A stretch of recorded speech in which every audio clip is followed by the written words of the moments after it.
नमस्कार, मैं दीपक शर्मा और मेरे YouTube मंच पर आपका स्वागत है। दोस्तों, महाराष्ट्र की कहानी हर दिन के साथ बदल रही है। हर दिन आप कह सकते हैं एक नया मोड़ आ रहा है और सवाल ये उठने लगा है अब कि क्या उद्धव ठाकरे की सरकार बचेगी या गिरेगी, या देवेंद्र फडणवीस नए मुख्यमंत्री होंगे, फिर से मुख्यमंत्री बनेंगे महाराष्ट्र के, या फिर अल्टीमेटली शरद पवार जो हैं, जो उद्धव ठाकरे की तरफ से चाणक्य की भूमिका में, क्या वो अल्टीमेटली कोई इस तरह का कोई दांव चलेंगे कि सरकार बच जाएगी, या फिर दिल्ली में बैठे अमित शाह और मोदी जी के आज लौटने के बाद क्या उनके पास भी कोई ऐसा ट्रम्प कार्ड है, एक ऐसा ट्रम्प का इक्का है जो इस बाजी में अभी चलना बाकी है। ये सारे उतार चढ़ाव आज मैं आपसे डिस्कस करने जा रहा हूं और नए खुलासों के साथ, नई जानकारियों के साथ हमारे साथ रहेंगे महाराष्ट्र एक्सपर्ट अशोक वानखेड़े।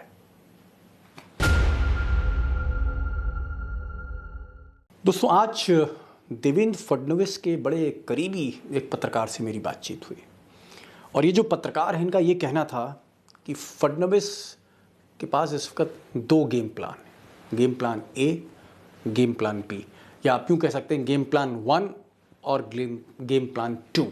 और ये दोनों ही प्लान डिस्कस करने के लिए वो आज दिल्ली में थे और दिल्ली में उनकी नड्डा से बातचीत हुई और उनकी बातचीत शायद मोदी जी से भी हो और भी नेताओं से हो, अमित शाह से भी हो।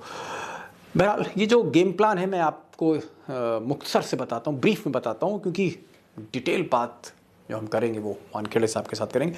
पहले गेम प्लान 1 समझ लेते हैं। गेम प्लान 1 ये है बीजेपी का कि शिंदे साहब जो हैं वो मुंबई आएंगे एक आध दिन में। हो सकता है वो सैटरडे को आएँ, हो सकता है वो कल आ जाएं, लेकिन एक आध दिन में वो मुंबई आएंगे और मुंबई आकर वो गवर्नर कोश्यारी साहब से मिलेंगे और उनसे फ्लोर टेस्ट की बात करेंगे कि शक्ति प्रदर्शन जो है, शक्ति परीक्षण सदन के अंदर हो। एक प्लान ये है और दूसरा प्लान जो है वो ये है कि हो सकता है कि शिंदे बाहर रहें और देवेंद्र फडणवीस वही गवर्नर से मिलें और फ्लोर टेस्ट की मांग करें। और अगर बीजेपी फ्लोर टेस्ट की मांग करती है तो ये जो 40 के आसपास जो बागी हैं शिवसेना के, ये एब्सटेन करेंगे, ये एब्सेंट रहेंगे। और तब अगर ये एब्सटेन करते हैं और कुछ और महाविकास आघाड़ी के भी कुछ लोग हैं जो विधायक हैं जो एब्सटेन कर सकते हैं, तब क्या सिनेरियो होता है, एक बार आप ये फिगर्स देख लीजिए। उस वक़्त, इस वक्त की जो स्थिति है, उस वक़्त शिवसेना जो है उनके पास आप मान लीजिए तकरीबन 16 विधायक हैं, एनसीपी के पास 53 हैं, कांग्रेस के पास 44 हैं और बाकी 12 हैं। 125 की स्ट्रेंथ जो है वो उद्धव ठाकरे की बन रही है, महाविकास आघाड़ी की, और 125 की स्ट्रेंथ से आप सरकार नहीं बचा सकते इन केस अगर फ्लोर टेस्ट होता है गवर्नर के कहने पर। और अगर हम स्थिति देखें फडणवीस की, तो बीजेपी 106 प्लस 39 ये बागी हैं। अब ये बागी बाहर रहते हैं, अंदर रहते हैं, ये अभी भी हम डिस्कस करेंगे, आपको बताएंगे। 39 इनके साथ हैं। महाविकास आघाड़ी के 10 और ऐसे रेबल्स हैं जो इनके साथ आ सकते हैं, ऐसा कहा जा रहा है, और जो इनके पुराने समर्थक हैं वो 7 हैं। तो टोटल इनकी संख्या जो है फडणवीस साहब की 162 हो रही है, यानी आप कह सकते हैं जो अगेंस्ट उद्धव हैं 162 और जो फॉर हैं वो 125। ये एक तरह का सिनेरियो है। अब ये जो सिनेरियो है कहीं ना कहीं सुप्रीम कोर्ट के दखल के बाद, सुप्रीम कोर्ट के अंतरिम आदेश के बाद, और ईडी और सीबीआई और इनकम टैक्स, इन्होंने जिस तरह से गर्दनें पकड़ रखी हैं शिवसेना के विधायकों की, इन सारी स्थिति के बाद कहीं ना कहीं फडणवीस, उनके चेहरे पे धीरे धीरे तेज आ रहा है।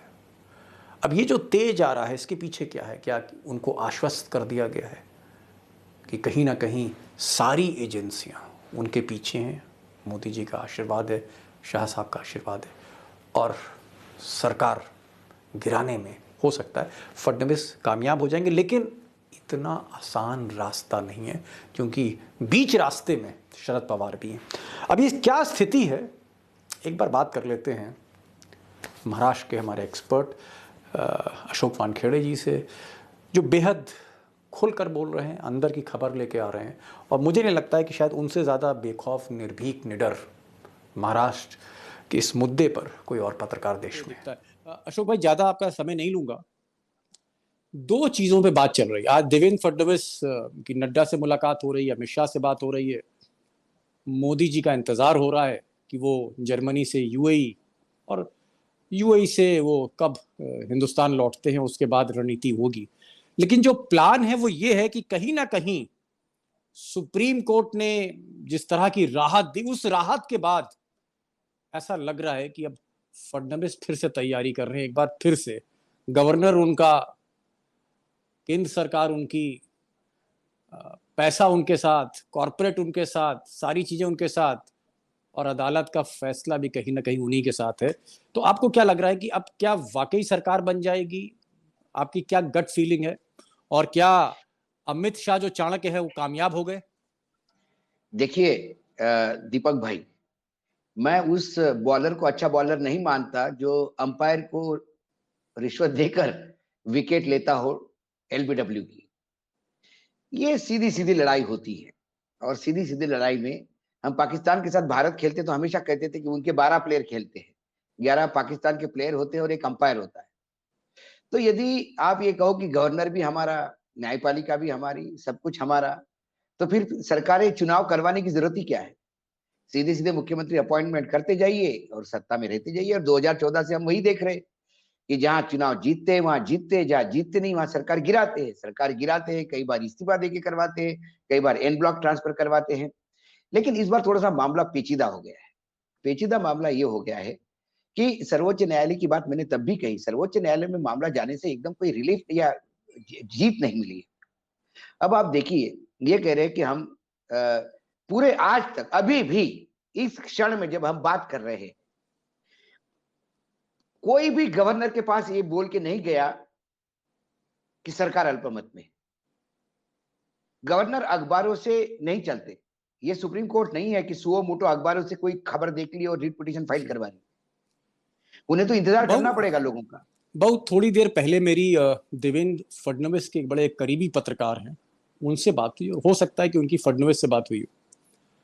उनका ये कहना था कि हमारे पास दो विकल्प हैं, यानी जो उनका जो गेम प्लान है अमित शाह साहब का, दो गेम प्लान है, प्लान ए और प्लान बी। प्लान ए ये है कि जो शिंदे साहब हैं वो गुवाहाटी से मुंबई आने वाले हैं, हो सकता है सैटरडे को आए, फ्राइडे को आए, एक दो दिन में वो मुंबई पहुंचने वाले हैं। गवर्नर से उनकी मुलाकात होगी, गवर्नर को वो स्थितियां स्पष्ट करेंगे और वो कहेंगे कि फ्लोर टेस्ट कराइए, और स्पीकर, जो डिप्टी स्पीकर है, उनको वो फ्लोर टेस्ट कराना पड़ेगा। अब क्योंकि जो संख्या बल है वो इस वक्त, जैसा कि शिंदे क्लेम कर रहे हैं कि वो फडणवीस के साथ है, क्योंकि इसमें तकरीबन 40 बागी हो गए, 106 बीजेपी है, 10 बागी जो है वो महाविकास आघाड़ी से आ रहे हैं, और जो कुछ और इंडिपेंडेंट हैं साथ है। तो जो संख्या बता रहे हैं वो 162 के आसपास, 162 बता रहे हैं। ऐसे में उनका कहना है कि प्लान ये है कि एकनाथ शिंदे गवर्नर साहब से मिलेंगे, फ्लोर टेस्ट यानी शक्ति परीक्षण की सदन में बात होगी, डिप्टी स्पीकर को कराना पड़ेगा, और संख्या बल और सारी चीजें जो हैं वो इन्हीं के साथ हैं। तो ऐसी स्थिति में क्या वाकई सरकार गिर सकती है उद्धव ठाकरे की, और शरद पवार को सरेंडर करना पड़ेगा? दीपक भाई, यहां एक कॉन्स्टिट्यूशनल पेच फंसता है।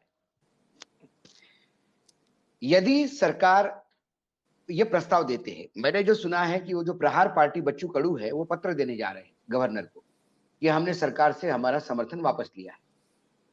यदि ये समर्थन वापस लिया जाता है तो सरकार अल्पमत में आती है। तो सरकार अल्पमत में आने के बाद सरकार, गवर्नर नहीं तय करते कि भाई इन्होंने लेटर दिया तो सरकार अल्पमत में आ गई।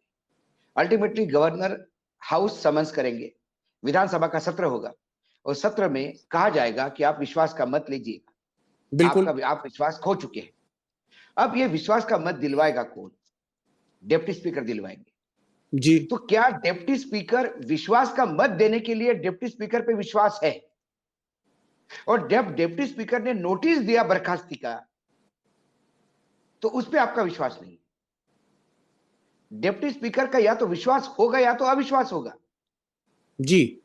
डिप्टी स्पीकर पे विश्वास सब्जेक्टिव नहीं होता। कि साहब सरकार का विश्वास का मत करने के लिए आप करिए, हमारा आप में विश्वास है।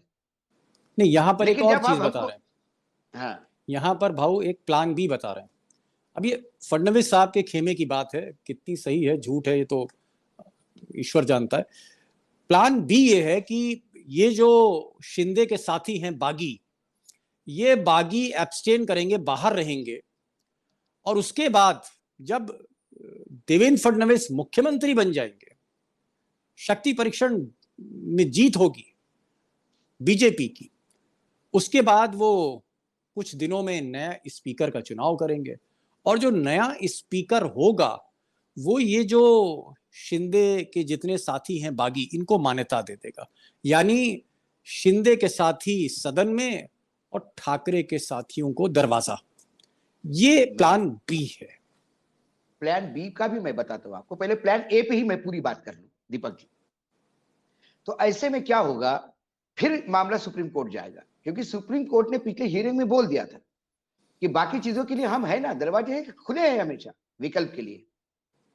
ऐसे में सुप्रीम कोर्ट एक काम कर सकती है कि मैटर यदि सुप्रीम कोर्ट को लगा बहुत अर्जेंट है, जीने मरने का है, तो फिर ऐसे टाइम पे दो सांसद, दो रिटायर्ड जज को अपॉइंट कर सकते हैं कि जिनके निगरानी में, विशेषाधिकार का उपयोग करते हुए, जिनके निगरानी में ये विश्वास का मत पारित करें। लेकिन इन सब चीजों को यदि आज एक सप्ताह, यदि एक 4-5 दिन लगते हैं, तो सुप्रीम कोर्ट ये भी कह सकता है कि अब 11 तारीख का इंतजार ही करो। 11 तारीख में ऐसा क्या होने जा रहा है, 11 तारीख का डिप्टी स्पीकर का मामला क्लियर हो जाएगा। यदि डिप्टी स्पीकर का अविश्वास प्रस्ताव पारित है, तो पहले अविश्वास प्रस्ताव ही डिप्टी स्पीकर कर दे तो सरकार गिर जाएगी। इसमें विश्वास का मत का बाद में आ जाता है जी। तो कई अभी पेच फंसे हैं। दूसरी बात, प्लान बी, यदि ये 50 लोग एब्सेंट रहे तो, हाँ, एब्सटेन करते हैं, एब्सेंट रहते हैं। एब्सेंट, तो मैंने आपको पहले भी कहा था कि यदि बीजेपी के पास 113 लोग हैं, जो एनडीए जी की वर्तमान में जो अभी है उनके पास 113 है, 113 को मेजोरिटी में आने के लिए सदन की स्ट्रेंथ जो है वो 125 चाहिए, 225 चाहिए। जी जब सदन की स्ट्रेंथ 225 होगी तो फिर 113 वाले बहुमत में आएंगे, जी फिर वो मध्य प्रदेश कर्नाटक का हिसाब होगा। अब 125 की स्ट्रेंथ आने के लिए आपको 288 में से 63 लोगों की इस्तीफे चाहिए, या 63 लोग एब्सेंट रहे हाउस में, यह व्यवस्था करनी पड़ेगी। लेकिन ऐसे इससे में मामला रुकेगा नहीं, नहीं इससे नहीं, भी वो कह मामला रहे रुकेगा नहीं। हैं जी, ऐसा तो नहीं वो होगा ना, जो एब्सेंट नहीं रहेंगे नहीं, उनके वोट आप उनके साथ जोड़ेंगे।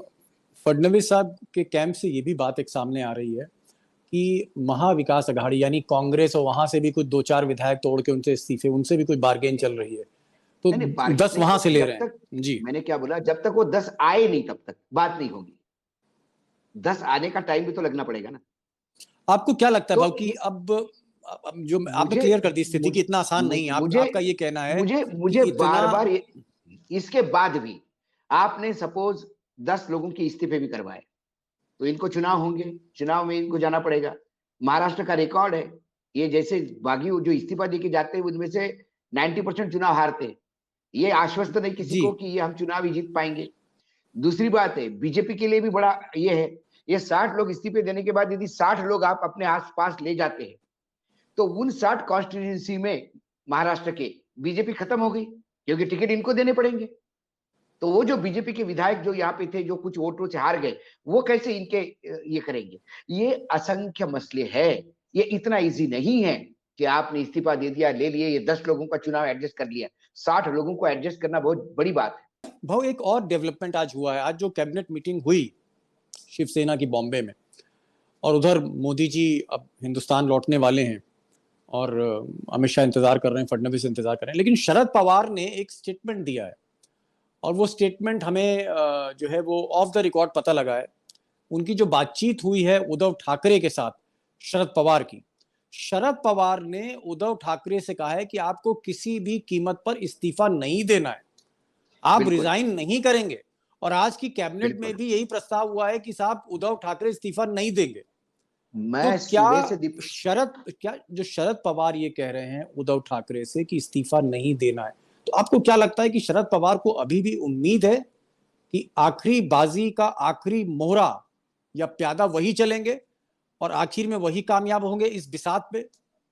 इस बिसात पे कामयाब होंगे कि नहीं होंगे ये नहीं बताता हूं मैं, लेकिन बीजेपी के हाथ में सत्तांतरण इतना इजीली भी नहीं होने देंगे। बीजेपी को बहुत इसमें पेच है, पेच में से निकालना होगा। और जब विधानसभा के सदन पर जब अविश्वास प्रस्ताव डिस्कस होगा, तब बहुत सारी चीजें बाहर आएगी, बहुत सारी चीजें खुल के होगी, बहुत सारी चीजें, क्योंकि महाराष्ट्र ये पढ़ा लिखा देश है, पढ़ा लिखा राज्य है। महाराष्ट्र की जनता सब सुनती है। अभी सेना के लोगों ने तमाम ऑडियो और वीडियो रिलीज करना शुरू कर दिए, जो मुख्यमंत्री की अपने विधायकों के साथ बात होती थी। ये कहते हैं ना, विधायक से बात नहीं करते थे। मुख्यमंत्री का एक फोन गया, एक फोन मैंने जो सुना है आज, उन्होंने फोन किया संजय राठौर को, जो दिग्रस का एमएलए है, यवतमाळ जिले का, जो गया है बागी। उसको फोन करता है, फोन जाता है, मतलब फोन स्टार्टिंग से कन्वर्सेशन, फोन जाता है, वहां संजय के यहां से फोन उठता है। वो कहते हैं कि मातोश्री से बोल रहे हैं, उद्धव जी बात करना चाहिए संजय जी से। संजय जी लाइन पे आते हैं, बोलते जय महाराष्ट्र, जय महाराष्ट्र। उद्धव जी पूछते हैं, संजय कैसा चल रहा है तुम्हारे कॉन्स्टिट्यूंसी में, कोविड की क्या स्थिति है? बोले सर सब कंट्रोल में है, अभी तो सारे केसेस भी बहुत नहीं के बराबर है। बिल्कुल निग्लेक्ट मत करना, पूरी ताकत लगा के देखना कि जितने जल्दी, मतलब कोई भी कोविड का पेशेंट परेशान ना हो। और क्या प्रॉब्लम है वहां पे? तो बोलते सर मक्का खरीदने के लिए जो सेंट्रल गवर्नमेंट ने पैसा अलॉट किया था, उसमें तो मक्का खरीद लिया, बहुत सारे किसानों के पास मक्का पड़ा है।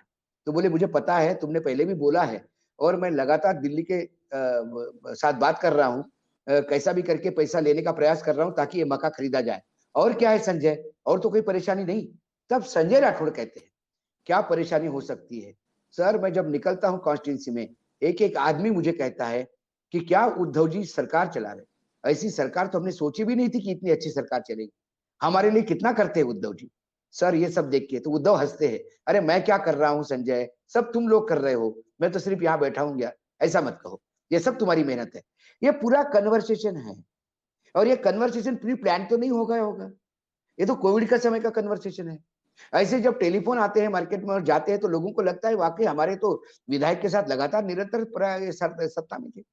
तो क्या संजय राठौर इसलिए गए कि उनके ऊपर एक व्यभिचार का केस है, एक लड़की ने आत्महत्या की जिसका शारीरिक शोषण इन्होंने किया, ऐसा आरोप है, उस केस में वो फंसे हुए हैं? क्या उस केस में उनका टेटुआ दबा गया, वो उधर चले गए? ऐसे दीपक जी हर एमएलए की कहानी मिलेगी आप। तो शिवसेना हो या ये हो, ये इतनी जल्दी छोड़ेंगे नहीं, क्योंकि आने वाले म्युनिसिपल कॉर्पोरेशन के इलेक्शन में भी इनको जोर करना है।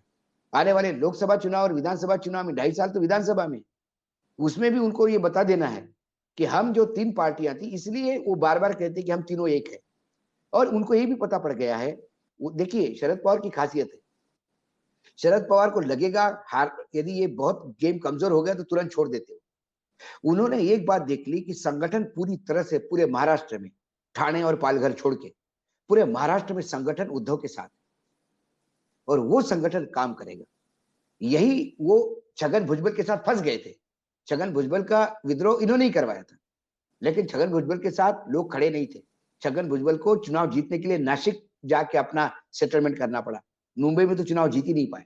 नारायण राणे तो अभी भी चुनाव नहीं जीतते, ये हाल है। तो आपका तो ये क्या बात, कहना है भाऊ, आपका क्या कहना है? गोदी मीडिया कह रही है कि भाई सरकार अब तो बन गई, अब तो सिर्फ औपचारिकता बची है और ठाकरे कभी देखिए भी सरेंडर कर सकते हैं। ये नहीं ये जो नहीं, हिंदुस्तान के जो मैं दो बड़े चैनल हैं सर, वो कह रहे हैं, लेकिन देखिए आपको क्या लगता है कि खेल अभी बाकी है, पिक्चर अभी बाकी है, खेल फंस पिक्चर गया अभी है? बात नहीं, पेज अभी कई जगह पे फंसा हुआ है। कभी सर्वोच्च न्यायालय ने यदि कही दिया कि डिप्टी स्पीकर का नोटिस सही था, क्या कर लोगे आप?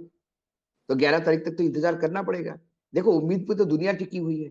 हम तो ये कहते हैं कि मैं इतने जल्दी सरकार का मर्सिया पढ़ने के लिए तैयार नहीं। मैं इसलिए कह रहा हूं, मैं पहले दिन से कह रहा था कि लोग बोले सरकार गई, सरकार बन गई, मैंने अभी नहीं बनी। मैंने तब भी कहा था कि सरकार को बनने में टाइम लगेगा। मैंने तब भी कहा था कि ये मामला कोर्ट जाएगा, ये इतना इजी नहीं है। अब वो कोर्ट में गया है, 11 तारीख की डेट मिली है, अगली बार क्या होता है क्या नहीं, 11 तारीख तक का इंतजार करना पड़ेगा। और मुझे लगता है सभी 11 तारीख को इंतजार करेंगे। यदि तो सुना आपने वानखेड़े साहब क्या कह रहे हैं। वानखेड़े साहब का अगर हम लब्बो लुआब, अगर हम जिस्ट निकालें उनकी पूरी बातचीत की, तो जिस्ट ये है कि उनका ये कहना है जो पहले दिन से वो कह रहे हैं कि पिक्चर अभी बाकी है, पिक्चर कंप्लीट नहीं, पिक्चर अभी बाकी है। ये अलग बात है कि जो तस्वीर है धीरे धीरे साफ हो रही है, लेकिन वानखेड़े साहब का ये कहना है कि शरद पवार जैसा छत्रप जहाँ बैठा हो, जहाँ मराठा बैठा हो और सामने उद्धव ठाकरे हों, बाला साहब ठाकरे के पुत्र, तो बाजी उनके हाथ से छीनना अभी भी इतना आसान नहीं। और बहुत से लीगल पेच इसमें हैं, दांव पेच है, जिसको हमने आज डिस्कस किया है। बहरहाल मैं भी ये आपसे कहूँगा कि बहुत डेवलपिंग स्टोरी है और हिंदुस्तान के जो सबसे हाईएस्ट जीडीपी वाले स्टेट है, आप कह सकते हैं देश की जो फाइनेंशियल कैपिटल है मुंबई, किसके हाथ में आती है? शाह साहब के हाथ में आती है या शरद पवार के ही पास रहती है? फडणवीस मुख्यमंत्री होते हैं या उद्धव ठाकरे बने रहते हैं? ये जो पूरी मैथमेटिक्स है और इसकी जो केमिस्ट्री है आने वाले समय में और ज़्यादा दिलचस्प होने जा रही है। तो मैं इसको कवर करता रहूँगा, डेवलप करता रहूँगा और आपको अपडेट करता रहूँगा इस स्टोरी को। तो आज बस इतना ही। वही आखिर में जो मैं कहता हूँ कि प्लीज़ इस वीडियो को शेयर करिए, ये आपकी आवाज़ है। और दूसरा ये कि अगर आपने बेल आइकन क्लिक नहीं किया तो उसको ज़रूर क्लिक करें और अपने दोस्तों से भी कहें कि इस चैनल को सब्सक्राइब करें। तो आज बस इतना ही। नमस्कार।